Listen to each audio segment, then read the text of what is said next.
Vamos falar sobre Gálatas 5, 7 ao 12, primeiro, depois 13 ao 15, tá bom? Fique tranquilo que eu vou colocar na tela para a gente assistir aqui junto, para a gente ler junto, para lermos juntos esse texto, e espero que seja um tempo bacana. Não se esqueça que estamos caminhando pelo livro de Gálatas, conversando sobre Gálatas, e hoje chegamos a esse capítulo 5. Aliás, começamos isso na sexta-feira, né? Chegamos ao capítulo 5 e vamos lá, vamos ler juntos aqui. Diz assim: vocês corriam bem. Quem os impediu de continuar obedecendo à verdade? Tal persuasão não provém daquele que os chama. Um pouco de fermento leveda toda a massa. Estou convencido no Senhor de que vocês não pensarão de outro modo. Aquele que os perturba, seja quem for, sofrerá condenação. Irmãos, se ainda estou pregando a circuncisão, por que continuo sendo perseguido? Nesse caso, o escândalo da cruz foi removido. Quanto a esses que os perturbam, quem dera que se castrassem. Uau! Forte, né? A gente pode entender essa primeira parte do texto de Paulo, que nós começaremos a analisar a partir de hoje, como um grande desabafo em cima dos judaizantes. Lembre-se que as cartas de Paulo são sempre separadas dessa maneira. Primeiro, ele apresenta fundamentos teológicos e depois fundamentos práticos. Paulo trabalha assim todas as suas cartas. Bem interessante isso. Não é diferente em Gálatas. E, se não me engano, do capítulo 13 em diante, ou aliás, do capítulo 4 em diante, nós vemos Paulo já falando coisas mais pessoais e tratando mais objetivamente, praticamente do assunto. Portanto, esse desabafo que Paulo faz já é uma ação mais pessoal, direcionada mais para a relação que ele tinha com o pessoal lá em Gálatas, e lá na igreja em Gálatas, né? aos Gálatas, melhor dizendo. E o que é que nós entendemos desse primeiro trecho? Primeiro, Paulo deixa claro que nós devemos observar a nossa caminhada cristã de forma constante. É isso mesmo. Paulo está dizendo para eles: vocês corriam bem. Quem os impediu de continuar obedecendo à verdade? O alerta de Paulo aos Gálatas é: vocês estavam bem, de repente as coisas mudaram, de repente o coração de vocês mudou, de repente aquilo que estava tão sólido e era tão bom se desfez. Esse é um alerta aos Gálatas e um alerta a nós. É óbvio, devemos observar a nossa caminhada cristã constantemente, avaliar como temos nos relacionado com o Evangelho, quais os valores do Evangelho que nós temos abraçado e se eles são reais, verdadeiros, bíblicos, para que a gente não caia no erro. Isso é bastante comum. Às vezes ficamos preocupados com as pessoas recém-convertidas, né? A igreja tem que ter essa preocupação, sem dúvida, de dar alimento sólido e verdadeiro aos recém-convertidos, mas a caminhada vai mostrando para a gente que frequentemente os que mais se perdem são os mais velhos. É interessante, os mais velhos de igreja, sabe? Gente que está no banco da igreja há tanto tempo, mas que em dado momento teve seu coração corrompido e se perde na avaliação real do que é importante com relação ao Evangelho. Outra coisa que Paulo fala é que qualquer sinal de salvação pelas obras deve ser rejeitado. Então nós nos analisamos e percebemos: será que essa atitude que eu estou tomando, essa reação que eu tenho, esse jeito de viver, não é um sinal de que eu estou buscando o caminho de salvação pelas obras? Ele diz no versículo 9: um pouco de fermento leveda toda a massa. Não é? Portanto, devemos olhar para a nossa caminhada e, ao verificarmos sinais de meritocracia, sinais de moralidade excessiva como um instrumento de salvação, a gente deve imediatamente pular fora desse barco, como a gente costuma dizer. Outra coisa que Paulo fala é: quem trabalhar para destruir a graça, esse é o outro ponto. Devemos andar na graça e ensinar os outros a viverem assim. Estou convencido no Senhor de que vocês não pensarão de nenhum outro modo. Vocês devem andar na graça e devem ensinar os outros a andar na graça, não é? A graça deve ser uma coisa sempre percebida por nós.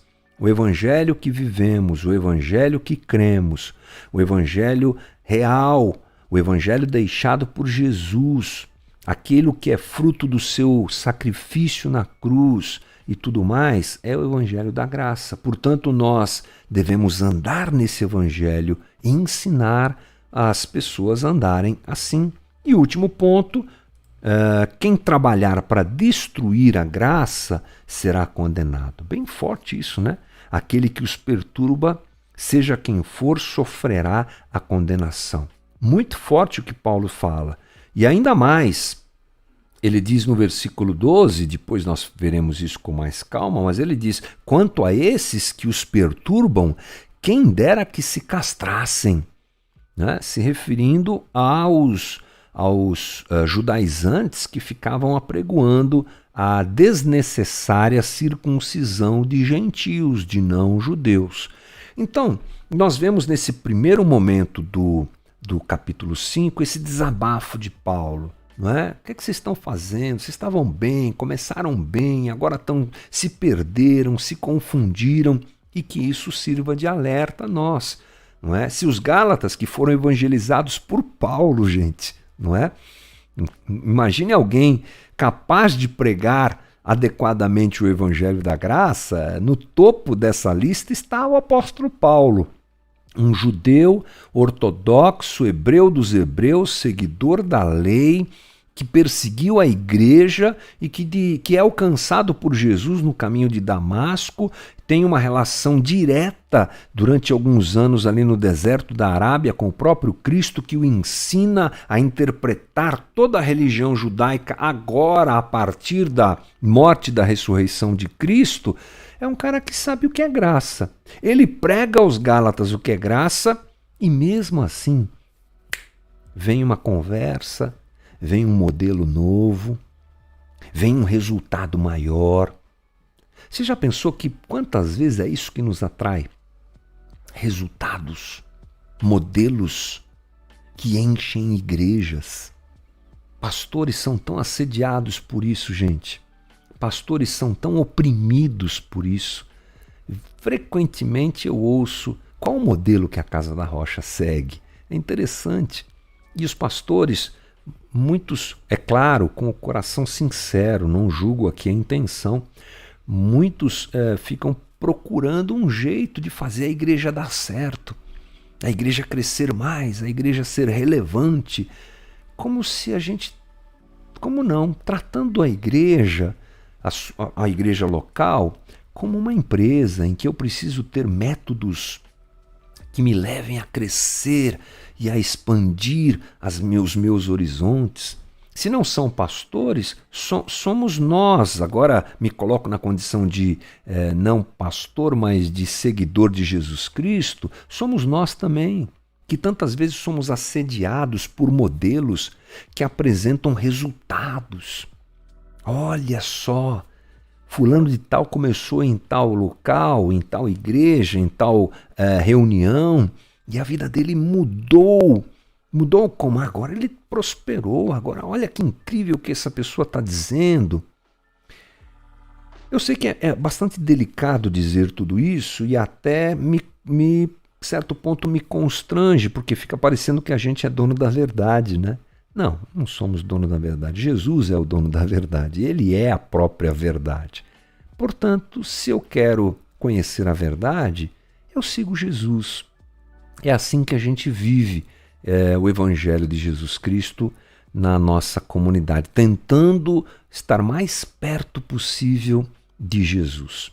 Há um ditado judaico, rabínico, digamos assim, que diz o seguinte, que o melhor discípulo é aquele que anda tão perto do mestre, ele vai coladinho ali, passo a passo, tão próximo que a poeira dos pés do Mestre recai sobre ele.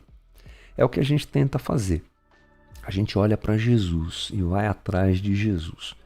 E mesmo assim, a gente está suscetível a erros. Portanto, essa palavra de Paulo, esse desabafo de Paulo, deve ser um alerta para nós. O que é que eu estou procurando? Que tipo de espiritualidade eu estou desenvolvendo? Será que a Bíblia é realmente a referência maior de espiritualidade para mim? Será que eu não tenho endeusado pessoas? Será que eu não tenho adotado mérito, não é, como prática de espiritualidade? Será que eu não tenho confundido os valores que essa sociedade apresenta, prega, crê e divulga como o Evangelho de Jesus Cristo para mim? Será que eu não estou me confundindo em tudo isso? Será que eu não estou sendo roubado do verdadeiro Evangelho? Quando os judaizantes chegam aos Gálatas e apresentam a possibilidade, a necessidade, melhor dizendo, de eles seguirem a lei para que assim eles servissem Jesus, o que é que eles estão apresentando? Algo muito atrativo. Sabe por quê? Porque a graça, ela é um grande desafio para a gente. Crer e depender do Evangelho da Graça é um desafio para você. E é um desafio para mim. Porque nós não queremos depender de ninguém. Não foi assim que nós nos afastamos de Deus. O pecado original, digamos assim, o pecado maior, é a autoidolatria. Esse é o pecado dos pecados. É me colocar como Deus da minha própria vida. Não é o que nós mais fazemos? Não é grande dentro de nós a vontade de pegarmos a nossa vida e irmos para cá, irmos para lá e fazermos o que nós queremos com a nossa vida, tomarmos as nossas decisões? Quando o Evangelho da Graça chega a mim, ele me apresenta a necessidade de rendição. Primeiro, ele me apresenta a necessidade de eu me perceber não tão bonzinho como eu acho que eu sou. O Evangelho da Graça me estapeia assim, ó, pecador, você é pecador. Você não é bom como você pensa que é. O Evangelho da Graça faz isso comigo. E depois ele diz, só em Cristo, só se rendendo a Cristo, só se prostrando diante dele, é que você consegue ser justificado. Pela tua bondade, pelo teu mérito, de jeito nenhum. E isso não é atrativo. Atrativo é, faça isso e Deus vai te abençoar. Faça aquilo, seja assim e Deus vai se agradar de você. Esse é o grande atrativo de um evangelho equivocado. Quando eu tenho controle, quando eu tenho nas mãos a possibilidade de me tornar agradável a Deus a ponto de Deus ficar me devendo. Amanhã nós vamos desdobrar essa conversa, porque a partir desse desabafo de Paulo, ele começa a dizer que nós não devemos dar vazão a essa graça andando longe do caminho de Deus ou não obedecendo a Deus. Mas, mais uma vez, a gente vai entender amanhã que a conversa tem a ver com prioridade, tem a ver com o porquê de fazer e de ser. Mas, encerrando o papo, a indignação de Paulo, ela se justifica nisso, porque os judaizantes corromperam o coração dos Gálatas como o nosso também é corrompido, com um tipo de evangelho que não inclui rendição a Deus, mas inclui domínio, posse, e eu digo o que vai acontecer. Isso é muito atrativo. Portanto, cuidado, irmão. Cuidado, meu amigo. Eu tenho que ter cuidado e sempre avaliar para onde estou indo, por que estou indo, o que estou fazendo e por que estou fazendo o que estou fazendo. E que o Senhor nos dê graça que o Senhor nos dê condições de enxergarmos os tropeços que aparecem diante de nós tão frequentemente e a gente, fuja disso o mais rápido possível. Esse aí foi o nosso Novamente de hoje.